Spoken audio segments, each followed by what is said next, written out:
dal leen ak jàmm mbokki info 228 TV Sénégal yéen ñi nga xam ne saa yu ne rek yéen a ngi tatan xibaar ci chaîne bi lee dañu koy àdd rek daal di wax ci mbir mu doy waar benn xale bu góor bu am 23 ans ak benn xale bu jigéen bu am 33 ans mu nekk mbir mu doy waar moo xew ci seen diggante ñoom ñaar nañu déglu femme bi mu expliqué. 10 ans la ko magee fukki at différence d'âge bi dafa bëri. ci femme bi mu ngi dëkk cité Biyaagi la femme bi dëkk xale bu góor bi mi ngi dëkk Caaroy. Biyaagi Yoff. xale bu góor bi dëkk Caaroy mbir maa ngi xewee Parcelles. ñu daje ci auberge bu dox daje ngoog. waaw yal nañu yàlla may mujj gu rafet la ñuy wax foofu ba pare mais. yëf yi metti na lool. eggale nu mu demee. bam dox daje waaw kay jógee Caaroy xale bu góor bi xale bu jigéen bi jógee Biyaagi xale bu jigéen bi nag 32 ans la am. xale bu góor bi mi ngi am 23 ans. bac la waroon def bu école tijjee. terminal la waroon def léegi ñu retrouver kooram mu génn àdduna. dafa dee ci auberge bi. mais xale bu jigéen bi dawul parce que dem na ci gardien nee na dem na ci gardien auberge bi xale bi commencé sonn ak yooyu woo ko. loolu la wax enquêteurs yi. loolu la wax enquêteurs yi woo ko kooku ñëw bi mu ñëwee xool nee nañ gis nañ ni xale bi gémmiñ gi mi ngi doon saigné ak bakkan yi ak benn ci côté xëy na.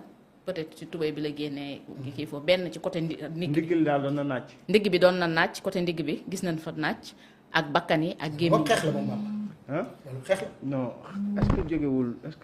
est-ce que jógewul ci tubéy ji. loolu laay wax. deret ji génn loolu laay wax. deret waaw deret loolu laay wax xam naa ba dafa jógee ci tubéy ji taas ci ndigg bi xëy na gisuñu tubéy bi. ci ndigg bi lañ gis. mais loolu du nekk xeex nga xeex. non mais waxul gémmiñ gi dafa am deret yooyu. gémmiñ gi dafa doon génne deret. gémmiñ côté ndigg li ñu gis fa ay taasu deret yooyu damay ragal mu jóge ca. ginnaaw waaw ci ginnaaw non ci ginnaaw sax. mais li ci gémmiñ gi moom fan la war a jóge. deret la jóge deret la tamit. xeex nii rek moom du xeex mën na. non dafa naan benn substance. léegi li ñu expliqué. ok li femme bi. mooy substance yooyu di la yokk ngóor a. waaw xam naa. waaw li femme bi expliqué. waaw li femme bi expliqué nu mu tuddati enquêteurs yi.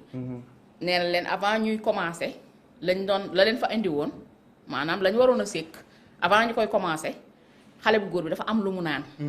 bi mu ko naanee tuuti quelques minutes après wala quelques secondes après mu commencé toucher di sëkkat. bi muy sëkkat daw dugg ci toilette bi commencé di def ay yëf xale bu jigéen bi daw génn te xale bu gérant auberge boobu xaw ma gardien bi xaritu xale bu góor bi la. Baro la tudd jàpp nañ ko sax moom tamit. Baro xale bu góor bi kii Traoré nangam bi génn àdduna. léegi bi ñu woowee xarit bi bi muy ñëw fekk na xale bu góor bi mi ngi sukuraat.